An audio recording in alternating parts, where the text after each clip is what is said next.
নমস্কার, সকলকে স্বাগত। সাইবার ক্রাইম এই কথাটা মনে আসলেই আমাদের পত্রপত্রিকার কথাটা প্রথমেই বলতে হয়। সকালবেলা ঘুম থেকে উঠেই পত্রিকাটা খুললেই প্রথমে হয়তো প্রতিদিন একটা এমন খবর থাকে যেখানে কেউ হয়তো তার সর্বস্ব খুইয়েছেন সাইবার ক্রাইমের দরুন। কিছুদিন আগের ঘটনা, রাজ্যের এক প্রথিতযশা চিকিৎসক তার অ্যাকাউন্ট থেকে ৬০ লক্ষ টাকার উপরে খুইয়েছেন সাইবার ক্রাইমের প্রতারণার দায়ে পড়ে। এই সাইবার ক্রাইমের খবর প্রতিনিয়ত প্রকাশিত হবার পরেও বহু মানুষ এই প্রতারকদের খপ্পরে পড়ে। কিন্তু কিভাবে নিজেদের এই সাইবার ক্রাইম থেকে বাঁচানো যায় এবং সাইবার সিকিউরিটির গোটা বিষয়টি নিয়ে আজকের আমাদের অনুষ্ঠান, এবং আমাদের মধ্যে আজকে এসে উপস্থিত হয়েছে নিউজ নাও স্টুডিওতে একজন সাইবার সিকিউরিটি বিশেষজ্ঞ এবং regional head of Trend Micro, Kanchan Mallick. নমস্কার, স্বাগত আপনাকে।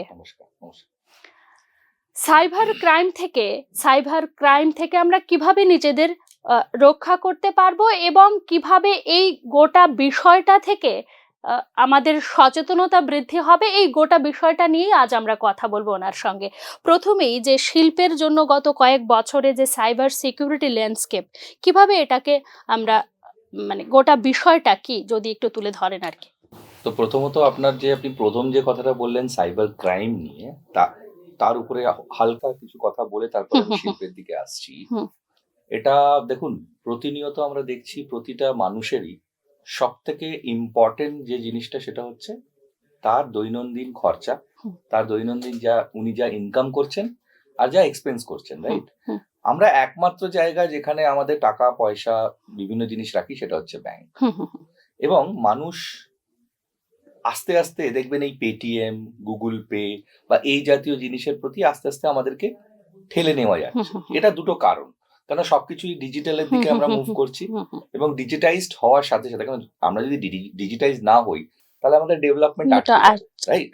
তাহলে ডেভেলপমেন্টের দিকে যখন মুভ করছি তখন আমাদেরকে কোথাও না কোথাও ডিজিটাইজেশন হতেই হচ্ছে, which is very very important. কারণ ভারত এখন যদি আমরা দেখি ভারতের জিডিপি বা ভারত যেভাবে এগোচ্ছে, আমরা কিন্তু আস্তে আস্তে সাইবার রিলেটেড জিনিসের দিকেই ঝুঁকছি, রাইট? সেটা আপনার সোশ্যাল মিডিয়া হোক, সেটা আপনার ব্যাংকিং হোক বা যে কোনো শিল্পের ক্ষেত্রেই বলুন না কেন, এখানে কয়েকটা জিনিস খুব খুব গুরুত্বপূর্ণ। আপনি একজন চিকিৎসকের এক্সাম্পল দিলেন, এবং শুধু চিকিৎসক কেন, ভাবুন আমার বা আপনার বা অন্য কারোর যারা প্রতিনিয়ত খুব দৈনন্দিন মিডল ক্লাস ফ্যামিলি যেটাকে আমরা বলি, তাদের কাছে যে গচ্ছিত টাকাটা থাকে, সেই গচ্ছিত টাকাটার সিকিউরিটি কি এবং সেই সিকিউরিটিটা কে দেবে, প্রশ্নটা এখানে। কিন্তু আমরা বলি ব্যাংক দেবে, পুলিশ দেবে। সব থেকে ইম্পর্টেন্ট হচ্ছে যে যেই দিক না কেন আমাকে জানতে হবে কিভাবে আমি অর্জন করব সেটা। আমার কাছে যেটাকে ইংলিশে বলে বেস্ট প্র্যাকটিসেস, মানে আমি এই ডিজিটাইজেশনের জগতে আমি টাকা পয়সা বা আমি কারেন্সি গুলোকে কিভাবে খরচা করব, কি ওয়েতে। সে ফর এক্সাম্পল, আমরা কোনো জিনিস যখন স্ক্যানারে কোনো জিনিস স্ক্যান করি, আমাদের কাজ হচ্ছে ফাস্ট, যত তাড়াতাড়ি আমরা করতে পারি, ঠিক স্ক্যান করে দিলাম। কোথায় স্ক্যান করছি, কি স্ক্যান করছি, স্ক্যান করার পর আমি কি নাম পাচ্ছি, কতটা নিরাপদ, আমাদের হচ্ছে যত তাড়াতাড়ি বের করে। কিন্তু এই যে পেছনে কোনো একটা জায়গায় তো এটা স্টোর আছে, যেখানে একটা প্রপার অথেন্টিকেট হবে যে আমি যাকে টাকা দিচ্ছি সে ওই ব্যাংকের সাথে লিঙ্কড আছে, আমি অন্য একটা ব্যাংকের সাথে লিঙ্ক আছি, আমি কত টাকা দিচ্ছি, এবং শুধু টাকা দেওয়াটা নয়, আমার যে বাকি ইনফরমেশনস গুলো সেগুলো কতটা কোথায় যাচ্ছে, কিভাবে যাচ্ছে। আচ্ছা বলুন তো, এটা কেউ কি প্রশ্ন করে কোনোদিন ব্যাংকে গিয়ে? সামান্য কথা, যে আমি ব্যাংকের একটা লোককে বলবো যে আমি কতটা নিরাপদ, এই স্ক্যানার আপনাদের গুগল পে থ্রু দিয়ে আমার ব্যাংক থেকে তো টাকা যাচ্ছে? কেউ কিন্তু করে না। কেন করে না? আমরা সিকিউর হয়ে বসে আছি, ব্যাংকই খেয়াল রাখবে।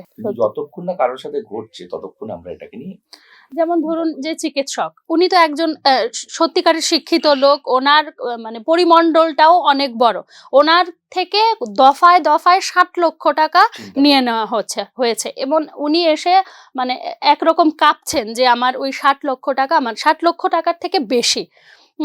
এই এই ক্ষেত্রে যে বাড়ির মহিলারা, যেমন অনেক সময় আমাদের মা যারা পরিবারের থেকে ছেলেমেয়েরা দূরে থাকে, সেই সময় বাড়িতে বয়স্ক মারা থাকে, বাবারা থাকে, তখন ওনাদের কাছে একটা ভালো অ্যামাউন্ট আসে, তখন দেখা যায় যে ওই বয়স্ক লোকদের সঙ্গে এই প্রতারণাগুলি আরো বেশি হচ্ছে। ঠিক ঠিক। দেখুন, প্রথম কথা হচ্ছে সচেতনতা বাড়ানোর জন্য একটু কালচারালি আমাদেরকে এই ব্যাপারগুলোকে বুঝতে হবে, জানতে হবে, যত বেশি অ্যাওয়্যার হওয়া যায়। সাইবার সিকিউরিটি যে কথাটা আপনি তুলে আনলেন, আমি ওইটার উপর একটু জোর দিই। প্রথম হচ্ছে অ্যাওয়ারনেস। আমরা যে কোনো সংস্থার আন্ডারেই থাকি না কেন, সেখানে আমার সাইবার সিকিউরিটি অ্যাওয়ারনেস কতটা আছে, আমার ফ্যামিলিতে আমি কতটা নিজেদের মধ্যে এই ব্যাপারগুলো নিয়ে কালচারালি কথা বলছি, রাইট? যে অনেক সময় দেখবেন অভিভাবকরা বাচ্চাদেরকে ক্রেডিট কার্ড দিয়ে দিল, যা আমি তো যেতে পারছি না, তুই স্কুলে গিয়ে ফিসটা দিয়ে দিস, এই হচ্ছে পিন নাম্বার। আচ্ছা বলুন তো, ওই বাচ্চাটা যদি কারোর সাথে ওই পিন নাম্বারটা শেয়ার করে, সত্যি আমি ভাবছি আমার বাচ্চা তো করবে না। আরে এটা কি ধরনের কথা? কোনো সময় নিজের অলস্য কাটানোর জন্য আমি বললাম যে এটিএম এ গিয়ে টাকাটা তুলে নিয়ে, নিজেরই বাচ্চাকে, নিজেরই বাবাকে যারা বাড়িতে আছে, আপনি বলুন তো মনে হাত দিয়ে যে এটা এর একদম বাংলা কথায় বলছি, আমি কোনো সাইবার সিকিউরিটি ছাড়াই বলছি, এটা কি উচিত? ঠিক। কোনো জিনিসই কিন্তু আজকালকার দিনে ট্রাস্টেড নয়। ঠিক। বিশেষ করে আমি ট্রাস্ট কিন্তু আমার বাবা বা ছেলের সম্পর্ক ট্রাস্টের কথা বলছি না, আমি বলছি সে যাকে দিচ্ছে বা সে কি করতে পারে সেটা আমি জানি না, অজানা আমার কাছে। এবার আসি শিল্পের কথা। দেখুন, প্রতিটা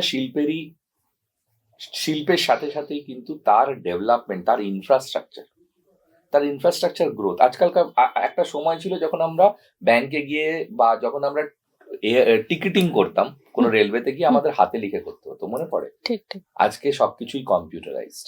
আপনার নাম, আপনার ঠিকানা, এবং আপনি বলুন আপনার নাম, আপনার ঠিকানা, আপনার যাবতীয় জিনিস কিন্তু সব জায়গায় ছড়িয়ে আছে। ঠিক। আমরা কোথাও গেলে আমাদের আইডি কার্ড শো করতে হয়, হ্যাঁ, আধার কার্ড শো করতে হয়, আমরা তো একদম হরদম সেগুলি করে চলে আসি। তাহলে আপনি না জানতেই কত আপনার ক্রেডিট কার্ডের থ্রু দিয়েও তো আপনার ইনফরমেশন যাচ্ছে। ঠিক ঠিক। সব থেকে ইজি যেটা। তাহলে আজকের আপনার ইনফরমেশন যদি আমাকে কলকাতায় বসে আজকে ত্রিপুরায় আপনাকে টার্গেট করতে হয়, এটা কি খুব কষ্টকর ব্যাপার? না, একদমই না। গুগল ম্যাপে দেখবো আপনার বাড়ি কোথায়, অ্যাড্রেস মারবো, আমি পৌঁছে যাবো বা কাউকে পৌঁছে দেবো। ঠিক ঠিক। তো সাইবারের যুগে it's a just matter of second. সত্যি। তাহলে শিল্পের দিকে যদি আমাদেরকে অগ্রগতি যেটা হচ্ছে, যেমন পাওয়ার সেক্টর, যেমন ধরুন আপনার ব্যাংকিং সেক্টর, যেমন ধরুন গভর্নমেন্ট সেক্টর, এই প্রতিটা সেক্টর আমাদের ইন্ডিয়ান ইকোনমিতে দে আর দ্য পিলার্স। এই পিলার গুলো এগোচ্ছে আস্তে আস্তে, এই পিলার গুলো এগোচ্ছে এই কারণেই, কেননা আমাদের মধ্যে সচেতনতা বাড়ছে in terms of IT, not in terms of security. ঠিক ঠিক।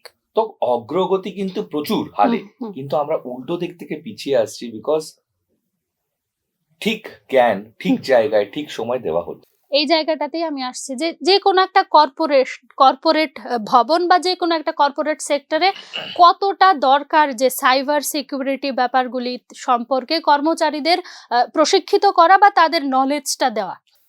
আমি যে কর্পোরেটদের সাথে কাজ করি, সেটা ব্যাংকিং হোক, আমি ইউ নেম এনি ব্যাংক, আমি তাদের সাথে কাজ করেছি। ব্যাংকিং এমন একটা সেন্সিটিভ জায়গা, তাদেরকে ট্রেনিং করাতেই হবে।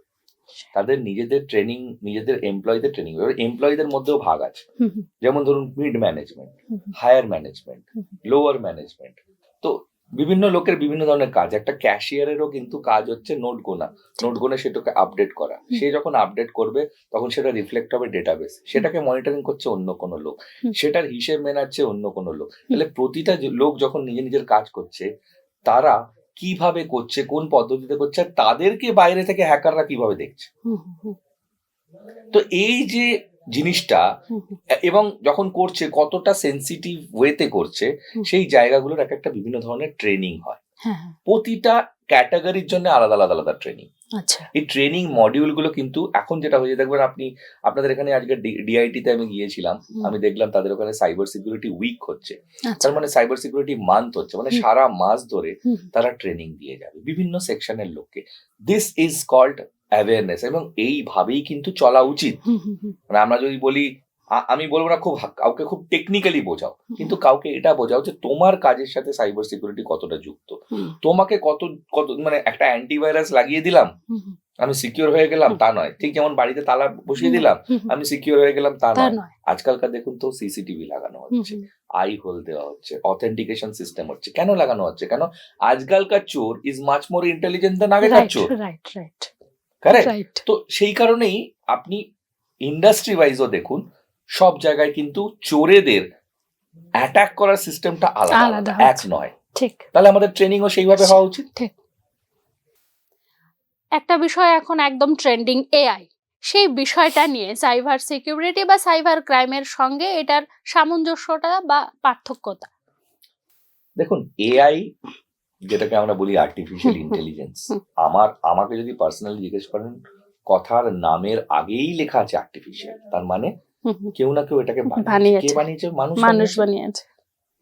Human intelligence versus artificial intelligence, দুটোর মধ্যে কিন্তু সবসময় একটা তফাৎ আছে। কিন্তু আর্টিফিশিয়াল ইন্টেলিজেন্স এত বেশি এগোচ্ছে, এগোনোর কারণ একটাই, ওরা learning system is very fast, মানে লার্ন খুব তাড়াতাড়ি করছে তারা। ঠিক। আমাদের সিস্টেমটা, আমাদের মধ্যে তো এআই হচ্ছে একটা সিঙ্গেল স্ট্রাকচার, কিন্তু হিউম্যান ইন্টেলিজেন্সের বিভিন্ন স্ট্রাকচার আছে। কেউ কম বোঝে, কেউ বেশি বোঝে, কেউ জানে না। But artificial intelligence is a single structure. Okay যা ফিড দেবেন ও তাই নিয়ে নেবে, রাইট? প্রথমত এআই ছাড়া আজকালকার যুগে কোনো জিনিসই সম্ভব হচ্ছে না, এগোনো পসিবলই নয়। আপনি আজকে স্যামসাং ইউজ করুন, আপনি দেখতে পাবেন জেমিনি। আপনি আজকে চ্যাট জিপিটি ইউজ করছেন, কোনো জিনিস আমাকে একটা সিম্পল, আমি একটা পাওয়ার পয়েন্ট বানাবো, আমি চ্যাট জিপিটিতে দিয়ে দিলাম, আমার কাছে পাওয়ার পয়েন্ট রেডি হয়ে গেল। কেন? আমি আমার কাজটাকে শর্ট করে দিচ্ছি। কিন্তু এইটা করতে গিয়ে আমি এটা দেখছি না যে আমি কোন ভ্যালিড সোর্স থেকে জিনিসগুলো পাচ্ছি বা কোথায় আমি আমার ডেটাগুলো ইনপুট করছি। এআই দিয়ে ইমোশন আনা যায় না, প্রথম কথা। ঠিক। ইমোশনের জন্য হিউম্যান বিং লাগে, এবং যে কারণে AI, now let me tell you, যে এআই এর পার্টেও কিন্তু আস্তে আস্তে ইমোশন গুলো পুট করা হচ্ছে। এবং সেখানে ধরুন একটা এক্সাম্পল দিচ্ছি, যে একটা নিউ ইয়র্কের একটা ঘটনা, যেখানে একটা বাচ্চাকে কিডন্যাপ করা হয়েছিল, এবং সেই কিডন্যাপ করার পর তার বাড়িতে ফোন করা হয়। ফোন করে যখন তাকে মানে তার মায়ের সাথে কথা বলা হচ্ছে, সেই সময় বলা হচ্ছে যে আপনার বাচ্চা আমাদের সাথে আছে, আমরা তাকে তুলে নিয়ে এসেছি, আপনাকে এত টাকা দিতে হবে, না দিলে আমরা কিন্তু নেক্সট স্টেপ নেবো, আর পুলিশ যেন না জানে। এই যে কথাটা যখন বলছে, তখন ব্যাক এন্ডে বাচ্চাটার কান্নার আওয়াজ শোনা যাচ্ছে। ঠিক আছে, এই যে কান্নার আওয়াজটা, পরে যখন মা সঙ্গে সঙ্গে, মা চালাক ছিল বা মায়ের তৎক্ষণাৎ বুদ্ধি এলো যে মা প্যারালাল লাইনে স্কুলেও ফোন করলো, এবং স্কুলে জানা গেল বাচ্চাটা স্কুলেই আছে। তাহলে ভাবুন, সেই বাচ্চাটাকে কিডন্যাপ করেছে, তার যে কান্নার আওয়াজটা, যেটা মা একমাত্র বুঝতে পারে, সেই আওয়াজটাও ক্লোন করে শোনানো হচ্ছে এই ইফেক্টটা আনার জন্য, ইমোশনাল, যে সত্যিকারই বাচ্চাটাকে কিডন্যাপ করেছে। This is AI. যেখানে আপনার ভয়েস ক্লোন, আপনাকে আজকে ডিপফেকে আপনারা জানেন কিভাবে একটা মানুষকে চেঞ্জ করে দেয়। মানে আপনি আজকে হয়তো ট্রাম্প হয়ে গেলেন, বা আমি কালকে বিরাট কোহলি হয়ে গেলাম, তাহলে আমার লাভটা কি হলো? আমার অরিজিনালিটিটা কিন্তু নষ্ট হচ্ছে, আর যে কারণে ফেকের সংখ্যা বেড়ে যাচ্ছে। এইখানে সাইবার সিকিউরিটি একটা বড় রোল প্লে করে। এবারে আসি সাইবার সিকিউরিটির রোলটা কি। সাইবার সিকিউরিটি কিন্তু ফেক আর রিয়েলকে আলাদা করতে পারে। AI versus AI fight, cyber সিকিউরিটির এআই ওই এআই কে ডিফিট করতে পারে, যেটা হচ্ছে হ্যাকাররা ইউজ করে। তাহলে আমরা এআই দিয়ে বলতে পারি যে এটা ফেক, এটা রিয়েল, রাইট? যেটা কিন্তু, যে কারণে এই যে বিভিন্ন ইন্ডাস্ট্রি, ইনক্লুডিং মিডিয়াতে ওই ধরনের ফেক নিউজ, ফেক জিনিস প্রচুর ছড়াচ্ছে।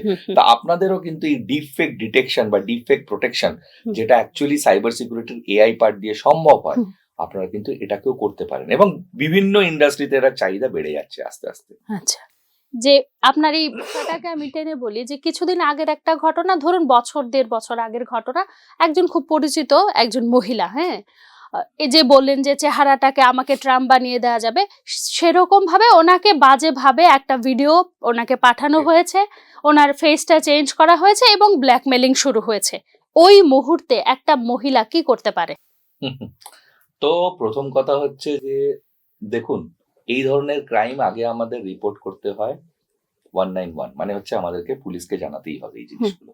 তো পুলিশ বিভিন্ন স্টেটে এখন সাইবার পুলিশের সংখ্যা অনেক বেড়ে গেছে, সাইবার সেলস আমাদের জন্য তৈরি হয়ে আছে, এবং সেখানে গিয়ে প্রথমে আপনার এই জিনিসগুলোকে তো রিপোর্ট করতেই হবে, কারণ যেকোনো জিনিসের পেছনে একটা লিগ্যাল ব্যাপার থাকে বা যেখানে একটা লয়ের এনফোর্সমেন্ট থাকে। তো সাইবার ল কিন্তু আস্তে আস্তে প্রচন্ড স্ট্রং হচ্ছে, হুম। যেটা আগে ছিল না, এখন হুম। কিন্তু হয়েছে। যে কারণে দেখবেন প্রচুর মানুষকে ধরপকড় করছে পুলিশ, হুম, যারা এই হুম, ফেক জিনিসগুলোকে ছড়াচ্ছে। হুম। তো প্রথম কাজ অ্যাজ এ স্টেপ হচ্ছে আপনার এটা করা। সেকেন্ড হচ্ছে, আপনি এই যে ভিডিওটা তৈরি করেছিলেন কোথায় করেছিলেন? বাড়িতে করেছিলেন, না আপনি অর্গানাইজেশনে করেছিলেন, না কোনো রাস্তায় চলতে চলতে করেছিলেন, কোন জায়গায় করেছিলেন?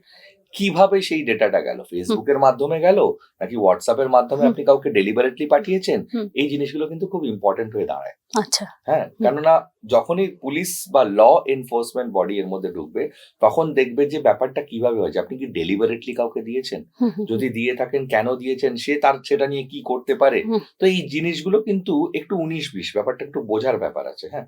যে আমি এমনও হতে পারে যে মহিলারা কাউকে হয়তো মানে পানিশ করার জন্য এটা করতে পারে যে উনি আমার ভিডিওটাকে না, না, না। অ্যাকচুয়ালি এই ঘটনাটা এরকম ছিল না। অন্য একটা ভিডিওতে ওনার ফেসটাকে বসানো সেই হয়েছিল। আমি হ্যাঁ, দেখুন, হ্যাঁ। এটা নরমাল এখন। হুম, হুম, যেকোনো হুম, হুম, মানুষের ফেস যেকোনো জায়গায় বসানো যেতে হুম, পারে। হুম, বাট আমি আবার বলছি, হুম, হুম, প্রথমত পুলিশ, আমাদের আইন আছে হুম, এর জন্য। হুম, আমি দরকার হলে আমার ওয়েবসাইটে গেলে বা আপনি আমার Facebook এতে গেলে আপনার পেয়ে যাবেন এই স্টেপ বাই স্টেপ গাইড গুলো। হুম, হুম। এছাড়াও যেটা ইম্পোর্টেন্ট হচ্ছে, আজকালকার দিনে এআই এরই হুম, হুম। ডিপ ফেক ডিটেকশন টুল চলে এসেছে, যেটা আচ্ছা। দিয়ে আপনি ডিটেকশনও করতে পারেন হুম, যে আপনার অরিজিনাল ভিডিওটাই কিন্তু অরিজিনাল রয়ে যাবে। হুম, হুম। যে যাই ছড়াক না কেন, it is not going to harm, right? আচ্ছা।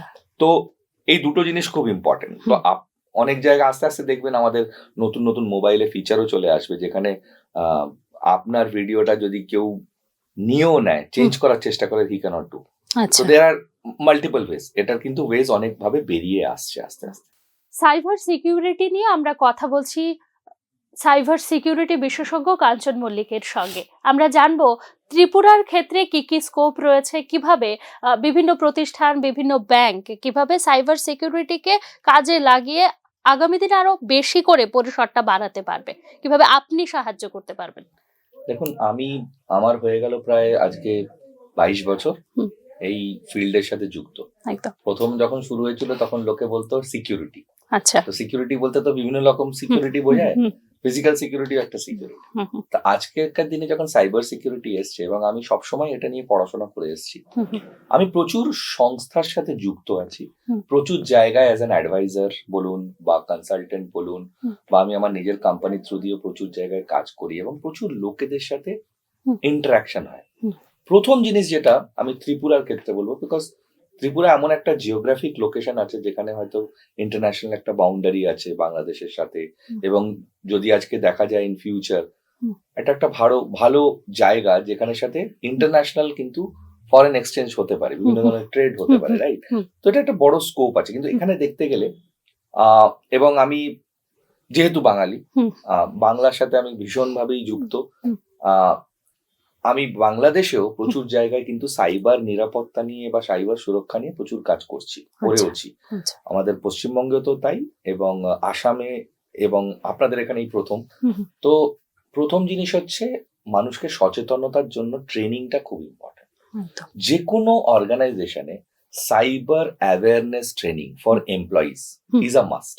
হ্যাঁ, এবং সেই ট্রেনিংটা যত ইন্টারঅ্যাক্টিভ হবে, হুম, হুম, সেই ট্রেনিংটা মানে একজন পড়ে গেল, বলে গেল, দেখিয়ে গেল পিপিটি, এটা নয়। হুম, ইন্টারঅ্যাক্টিভ মানে কি কি ধরনের ঘটনা ঘটেছে, সেই ঘটনাগুলোর সাথে অ্যাওয়্যার হওয়া, এবং সেগুলো যাতে নেক্সট টাইম সম্মুখীন না হয়, হুম, সেইটার পদক্ষেপ নেওয়া।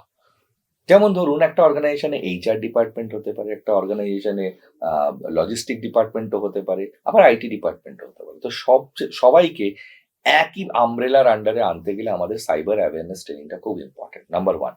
নাম্বার 2 হচ্ছে, কোম্পানির যারা লিডারশিপে আছে, হুম, যেমন ধরুন এমডি, চেয়ারম্যান, এনাদেরকেও কিন্তু এক ধরনের সেশন বা ট্রেনিং করানো দরকার। কেন, তারা বিভিন্ন দেশ বিদেশে যাচ্ছে, আচ্ছা। যে কোনো জায়গায় নিজের ওয়াইফাই কানেক্ট করে ফেলছে, হুম, তারা ইউএসবি দিয়ে মানে বিভিন্ন ডেলিগেটসকে কিছু দিচ্ছে বা হুম, নিচ্ছে। হুম, হুম, তো কি ডেটা দিচ্ছে, নিচ্ছে কিভাবে, তাদেরও কিন্তু জানার একটা ব্যাপার হুম, আছে। সেই জায়গায় কিন্তু অ্যাডভাইজারি একটা বড় রোল প্লে করে। হুম, হুম, এবং এটা করতে গেলে আপনাদেরকে প্রথমে ফার্স্ট কাজ হচ্ছে একটা জেনারেল ট্রেনিং। হুম, তারপরে হচ্ছে ওয়ান টু ওয়ান, হুম, হুম, মানে প্রতিটা ডিপার্টমেন্টে গিয়ে ওয়ান টু ওয়ান একটা সেশন করা, হুম, যে তাদের কোনটা সেন্সিটিভ ইনফরমেশন, সেটাকে কিভাবে প্রোটেক্ট করব, সেখানে কি কি টেকনোলজি ইউজ করব যাতে করে প্রোটেকশন হয়। একটা তো গেল ট্রেনিং, 3 নম্বর হচ্ছে কোন কোন টেকনোলজি ইউজ করব, 3 নম্বর হচ্ছে আমি যদি কিছু কিনতে যাই সেটা যেন গভর্নমেন্ট রেগুলেটরি অনুযায়ী হয় সেটাও দেখতে হবে। বা দেখুন গভর্নমেন্টে যেমন আজকে গভর্নমেন্টের প্রচুর সাইবার সিকিউরিটির রেগুলেটরি চলে এসছে, গাইডলাইন চলে এসছে। ব্যাংকিং এর ক্ষেত্রে আরবিআই এর গাইডলাইন আছে, সার্টিনের গাইডলাইন আছে বিভিন্ন গভর্নমেন্টের। এই গাইডলাইন গুলো আমরা ফলো করছি। এই গাইডলাইন গুলো ফলো করতে গিয়ে আমরা কি কি ট্রেনিং নিচ্ছি, কি কি প্রসেস চালাচ্ছি, এবং তার সাথে সাথে আমরা কি কি টেকনোলজি ইউজ করছি বা করছি না, সেই গ্যাপ গুলো বার করা এবং সেই গ্যাপ গুলো আস্তে আস্তে ফুলফিল করাটাই হচ্ছে আমাদের কাজ। এবং আমি নিশ্চয়ই জানবো যে মানে জানি আপনাদের এখানে যদি যারা এই ধরনের এক্সপিরিয়েন্স মানুষ আছে বা আমার যদি কোনো সাহায্য লাগে, আমি সবসময় প্রস্তুত, আমি তাদেরকে সাহায্য করব এবং আমি চাইবো যে সাইবার সিকিউরিটির একটা লেভেল অব্দি তারা যেন পৌঁছতে পারে। আরেকটা জিনিস আমি হাইলাইট করব, সেটা হচ্ছে স্টুডেন্টস।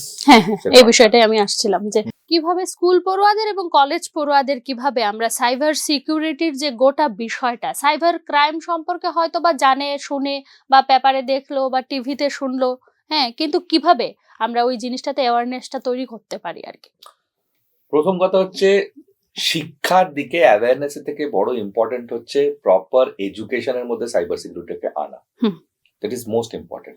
কারণ আপনি যে স্ট্রিমেই যান না কেন, আপনাকে কম্পিউটার এখন ইউজ করতে হবে, এবং কম্পিউটার ইউজ করা মানেই আপনাকে ইন্টারনেটে যেতে হবে। ইন্টারনেটে যাওয়া মানেই হচ্ছে আপনার বিভিন্ন ধরনের ভালনারেবিলিটির আপনাকে মুখোমুখি হতে হবে। তার মানে হচ্ছে এডুকেশন সিস্টেমের মধ্যে এটাকে আনা। আমি বিভিন্ন এডুকেশন সিস্টেমের সাথে যুক্ত, এবং আমার কাজ হচ্ছে প্রতিটা মানে স্টেটে, প্রতিটা ইউনিভার্সিটি, প্রতিটা কলেজ, পলিটেকনিক হোক বা ইঞ্জিনিয়ারিং হোক, সেই স্টুডেন্ট গুলোর সাথে দরকার হলে সেশন করানো, তাদেরকে অ্যাওয়্যার করা, তাদের যারা কর্তৃপক্ষ তাদেরকে এটা বোঝানো যে এই সাইবার সিকিউরিটি কতটা ইম্পর্টেন্ট তাদের সিলেবাসের জন্য। কারণ এখন সাইবার সিকিউরিটি একটা স্ট্রিমও এসে গেছে, কম্পিউটার সায়েন্সের মধ্যেই সাইবার সিকিউরিটি একটা পার্ট, কিন্তু এটাকে কম্পালসারি করতে হবে। আপনি যদি আর্টসও পড়েন তাও আপনি সাইবার সিকিউরিটি একটা ছোট চ্যাপ্টার রেখে দিন। আপনি যদি সায়েন্স পড়েন, হিউম্যানিটিস পড়েন, একটা সাইবার সিকিউরিটি চ্যাপ্টার আপনি রাখুন। মোস্ট ইম্পর্টেন্ট থিং হচ্ছে সাইবার সিকিউরিটি করি আমরা। একটা টপিক হচ্ছে যেটা সবাই জানা দরকার, সেটা হচ্ছে সাইবার সাইকোলজি। আচ্ছা, সাইবার সাইকোলজি মানে হচ্ছে অ্যাকচুয়ালি আমাদের যে আমরা যে বিভিন্ন ধরনের থ্রেটের মধ্যে পড়ি, সেই থ্রেটটা সব থেকে ইম্পর্টেন্ট আমাদের মাইন্ড থেকে আসে। তো আমাদের মাইন্ডটাকে যত বেশি প্যানিক করতে পারবে, যত বেশি ঘুরিয়ে রাখতে পারবে, তত অ্যাটাক ইজি হয়। তো এই সাইবার সাইকোলজি একটা বড় চ্যাপ্টার, যেটা আমি বিভিন্ন কলেজ ইউনিভার্সিটি থেকে পড়িয়ে থাকি, এবং তার সাথে সাথে সাইবার সিকিউরিটি একটা বিরাট রোল প্লে করে। স্টুডেন্টদের কথায় আসি, একটা ছোট্ট এক্সাম্পল দিতে চাই সবার জন্য যারা শুনছেন। সেটা হচ্ছে আমি একটা স্কুলে গিয়েছিলাম রিসেন্টলি। সেই স্কুলে যখন আমি ক্লাস 6-এ ক্লাসে ঢুকি এবং সেখানে আমি প্রশ্ন করি যে আপনাদের মধ্যে কজন হ্যাকার আছে, আচ্ছা, স্টুডেন্টদেরকে জিজ্ঞাসা করি, আপনি বিশ্বাস করবেন না, সবাই হাত তোলে, এবং তার মধ্যে একটা বাচ্চা তো 2টো হাত তুলে ফেলে যে আমি সাইবার সিকিউরিটি, আমি হ্যাকার। তো আমি বললাম তুমি কিভাবে হ্যাকার হলে, প্রশ্ন। তখন বললো স্যার আমি না আমার পাশের বাড়ির ইন্টারনেটটা হ্যাক করে ফেলেছি। তো আমি বললাম কি হ্যাক করে ফেলেছো, কেন করলে, এটা প্রশ্ন। তখন বললো মা আমাকে ইন্টারনেট দেয় না, তাই আমি পাশের বাড়ির ইন্টারনেট দিয়ে ইন্টারনেট ইউজ করেছি। তো আমি ওনাকে আমার কৌতূহল, এবং ক্লাস টিচার সবাই দাঁড়িয়ে হাঁ করে শুনছে। আমি তখন জিজ্ঞেস করলাম, তো তাহলে বলো যে তুমি পাশের বাড়িতে যদি যাও, ওখানে যদি আঙ্কেলের একটা পার্স পড়ে থাকে, তুমি তাহলে ওটাকে নিয়ে নেবে, নিয়ে তুমি ওখান থেকে টাকা নিয়ে নেবে? না না না, ওটা তো চুরি। তাহলে এটা কি? বলে এটা হ্যাকিং। তার মানে একটা বাচ্চার মাথায় এই হ্যাকিংটা করে সে খুব প্রাউড ফিল করছে, যেটা এক ধরনের চুরি, আর অ্যাকচুয়াল চুরিটাকে সে চুরি মানে আমরা মাস্কিং ওয়েতে এখন চুরি শিখে গেছি। তাহলে ওই বাচ্চাটা যখন বড় হবে, আইদার একটা বড় হ্যাকার তৈরি হবে বা একটা বড় সাইবার সিকিউরিটি প্রফেশনাল তৈরি হবে। আমাদের কিন্তু ওইখান থেকে গোড়া থেকে এই জিনিসটাকে তৈরি করতে হবে। এটাই আমাদের মতো সাইবার সিকিউরিটি বা সাইবার সাইকোলজিস্টের কাজ। অ্যাকচুয়ালি হ্যাকিং তো মানেই ডিজিটালাইজেশন ভাবে আপনি চুরি করছেন, সেই বিষয়টা। আপনি বলছিলেন যে আপনার যখন প্রফেশনটা শুরু হয়েছিল তখন সবাই সিকিউরিটি বলতো, তো কি স্কোপ রয়েছে? কেউ যদি চায় যে এখনকার দিনের ছেলে মেয়েরা তো গতানুগতিক শিক্ষাটা থেকে একটু একটু আলাদা করে নিজেদের দেখতে চায়, একটু নিজেদের জীবনটাকে অন্যভাবে সাজাতে চায়, তো সাইবার সিকিউরিটি নিয়ে পড়াশোনা করলে তার স্কোপ কতটুকু, সে নিজেকে কতটুকু প্রতিষ্ঠিত করতে পারে? প্রচুর স্কোপ। প্রথমত প্রচুর স্কোপ, মানে স্কোপ ইজ এন্ডলেস। আচ্ছা, ব্যাপারটা হচ্ছে এটা একটা ওশেন। হুম। মানে সাইবার সিকিউরিটির অনেক ভাগ ভাগ আছে। এই কোন কোন জিনিসটা, প্রথমত আমাকে মানে ধরুন আজকে আমি যদি সায়েন্স পড়ি, তো সায়েন্স তো বিশাল কিছু, তার মধ্যে বায়োলজি আছে, তার মধ্যে ফিজিক্স আছে, কেমিস্ট্রি আছে, অনেক কিছু আছে। তেমনি সাইবার সিকিউরিটির অনেক ভাগ আছে, যে ভাগটার মধ্যে আমাদের কমপ্লায়েন্স আছে, রেগুলেটরি আছে, টেকনোলজি আছে, প্রসেস আছে, অনেক কিছু জিনিস আছে। তো আমি কোন পার্টটা নিয়ে আগে এগোবো এবং তার মার্কেট ডিমান্ড কি। আজকালকার দিনে ইন্টারনেট করলেই আপনি দেখতে পাবেন কোন কোন দিকে আপনি যেতে পারেন, রাইট? তার চেয়ে ইম্পর্টেন্ট হচ্ছে, প্রথম জিনিস হচ্ছে আমাকে আইটি জগৎটাকে একটু বুঝতে হবে, কম্পিউটার ব্যাপারটা আমি বুঝতে হবে। আমি আইআইটি বা এনআইটি তে যখন যাই পড়াতে, তারা তারা তারা অলরেডি রিসার্চ করে বসে আছে। তারা আমাকে শুধু জিজ্ঞাসা করে, স্যার আপনি আমাকে ডাইরেকশনটা দিন। আমার এগুলো জানা আছে, টেকনিক্যাল জিনিস আমার জানা আছে, কিন্তু আমি কোন ডাইরেকশনে যাব সেই ডাইরেকশনটা আমি, তো আমাদের জন্য ব্যাপারটা খুব ইজি হয়ে যায়। আবার কিছু কিছু জায়গা আছে তারা ডাইরেকশন জানে, কিন্তু তাদের কাছে হয়তো শিক্ষকের অভাব বা ইনফ্রাস্ট্রাকচারের অভাবে তারা পড়াশোনা করতে পারছে না বা ডাইরেকশন মানে এগোতে পারছে না। তো এই দুটো জিনিসকে কিন্তু ব্যালেন্স করতে হয় একটা স্টুডেন্ট লাইফকে এগোতে গেলে। তো প্রথম জিনিস হচ্ছে কলেজ বা ইউনিভার্সিটিতে ইনফ্রাস্ট্রাকচারটা খুব ইম্পর্টেন্ট, মানে ল্যাব তৈরি করা। আজকে আপনি সাইবার সিকিউরিটি এআই ল্যাব তৈরি করুন, আজকে আপনি মেটাভার্স রিলেটেড ল্যাব তৈরি করুন, আজকে ভার্চুয়াল রিয়ালিটি বা অগমেন্টেড রিয়ালিটি জাতীয় জিনিসের মধ্যে সাইবার সিকিউরিটি কি রোল প্লে করে, this are the modern things. এইগুলোতে আমাদেরকে চিন্তা করতে হবে, কারণ পৃথিবী কিন্তু আস্তে আস্তে এগিয়ে যাচ্ছে আর আমরা পিছিয়ে পড়ছি। তো আমাদেরকে এই জায়গাটা আনতে গেলে গোড়াতেই এই এডুকেশন সিস্টেমটাকে একটা জায়গায় আনতে হবে। Tripura being a very developing state now, আমার মনে হয় এখান থেকে আমরা একটা বীজ দিতেই শুরু করতেই পারি সিডিংটা। So any help from my side, আমি সবসময় রাজি, আমি সবসময় আছি, যে কারণে আমি সবার সামনে আছি এবং সবাইকেই এটা বলতে চাই যে কোনো ধরনের কোনো হেল্প আপনাদের সাথে বা আমাদের সাথে কোনো না কোনো ভাবে তো যুক্ত হতেই পারি আজকে সোশ্যাল মিডিয়া জগতে। সো হেল্পের জন্য আমি সবসময় আছি। একদম। আমরা কিন্তু একজন গুণী মানুষকে আমাদের নিউজ নাওয়ের স্টুডিওতে পেয়েছি। এতক্ষণ আমরা সাইবার সিকিউরিটি নিয়ে কথা বলেছি, কিভাবে এই অপরাধটা থেকে নিজেদের রক্ষা করতে পারবো এবং বিভিন্ন প্রতিষ্ঠানগুলি কিভাবে নিজেদের কর্মচারীদের আরো দক্ষতা বৃদ্ধি করতে পারবে এবং এই বিষয়টাতে তাদের দক্ষতা বৃদ্ধি করতে পারবে। গোটা বিষয়টা নিয়ে আমরা কথা বলেছি। একেবারে শেষ প্রশ্ন, এবং যারা সাধারণ মানুষ আছেন, যারা সাইবার সিকিউরিটি ক্রাইমে নিজেদের পড়েছেন, হ্যাকারদের খপ্পরে পড়েছেন, বা যারা ধরুন এতটা তাদের চিন্তাধারাটা বা তাদের যেই মানসিকতাটা ওই জায়গাতে নেই যে কিভাবে বাঁচবেন, এই বিষয়টা নিয়ে আপনি সাধারণ মানুষকে কি বলতে চান, কিভাবে বাঁচবেন আর কি ওই গোটা বিষয়? স্মার্টফোন যতটা কম ইউজ করা যায়। আচ্ছা, আপনার স্মার্টফোন ইউজ করা হয় কি জন্য? আজকে গ্রামের দিকে যদি যাই, সেখানে না আছে কোনো জোম্যাটো, না আছে কোনো উবের, না আছে কোনো সুইগি, সেখানে কি কোনো ধরনের অ্যাপ ইউজ করাটা ম্যান্ডেটরি নেই? আমরা করব না। তাহলে সেই জাতীয় জিনিস কোন কোন অ্যাপ আমার স্মার্টফোনে থাকবে আর কোনটা থাকবে না, সেটা একটা মোস্ট ইম্পর্টেন্ট জিনিস। আমি এমন কিছু জিনিস যেমন Dream11 থেকে আরম্ভ করে এই জাতীয় জিনিস যেগুলো অ্যাড দেখানো হয়, বা ধরুন এই যে বিভিন্ন ধরনের সাইবার টোকেন বা এই জাতীয় জিনিসে আমরা ঢুকি, এগুলোকে যতটা পারি অ্যাভয়েড করার চেষ্টা। আমার ফোনটা কল নেওয়া এবং কল করার জন্য, নাম্বার 1। নাম্বার 2, বিভিন্ন ধরনের যে কল আসে যে আপনার বকেয়া টাকা ওখানে পড়ে আছে, আপনার জন্য মুম্বাইতে একটা পড়ে আছে, এইগুলো থেকে দূরে থাকা। এই ধরনের ফোন এলেই ডোন্ট টেক দ্যাট ফোন। আপনি ওই ফোনগুলো নেবেনই না, দরকারই নেই, স্প্যামে ফেলে দিন এই ধরনের ফোন। এবং কেউ যদি আপনাকে কোনো টাকা চায় যে অমুক টাকা পাঠাতে হবে মিনিটসের মধ্যে, ইমিডিয়েটলি বলুন আপনার সাথে আমি দেখা করে পাঠাবো। আমি বিনা দেখা করে কোনো জিনিস কাউকে দিই না। খুব সিম্পল 3টে স্টেপ বললাম, এইটুকু মানেও ইনাফ, আর কিছু লাগবে না। একেবারে গুরুত্বপূর্ণ 3টি বিষয় কিন্তু জানিয়েছেন আমাদের আজকের অতিথি। আপনাকে অসংখ্য ধন্যবাদ আপনার এই ব্যস্ত সময় থেকে আমাদের নিউজ নাইকে সময় দেওয়ার জন্য। সবাই ভালো থাকবেন, সুস্থ থাকবেন এবং নিজেদের সাইবার ক্রাইমের খপ্পর থেকে নিজেদের বাঁচিয়ে রাখবেন এবং আজকের বিষয়গুলি মাথায় রেখে আগামী দিনে চলবেন। আশা করি সবাই ভালো থাকবেন। নমস্কার।